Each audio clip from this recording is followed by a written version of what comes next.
Ahmedabad crime બ્રાન્ચે એક એવો case ખોલ્યો છે જે છેલ્લા 34 વર્ષથી ફાઇલોમાં દબાયેલો હતો।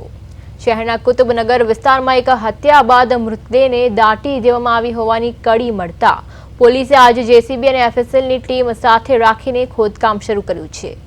આ ઓપરેશન દરમિયાન જમીનમાંથી માનવ અવશેષો મળી આવતા પોલીસને મોટી સફળતા મળી હોય તેવું દેખાઈ રહ્યું છે।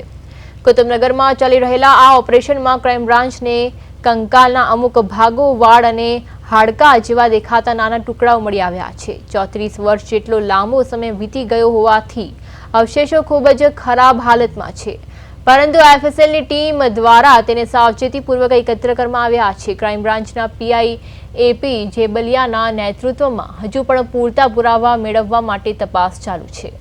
પોલીસના સૂત્રોના જણાવ્યા અનુસાર પૂરતા પ્રમાણમાં અવશેષો મળી આવ્યા બાદ હવે આ સેમ્પલને ડીએનએ ટેસ્ટ માટે મોકલવામાં આવશે। આ રિપોર્ટના આધારે જ મૃતકની ઓળખ પ્રસ્થાપિત કરવામાં આવશે અને આ હત્યા કોણે અને કયા સંજોગોમાં કરી હતી તેની કડીઓ જોડી શકાશે।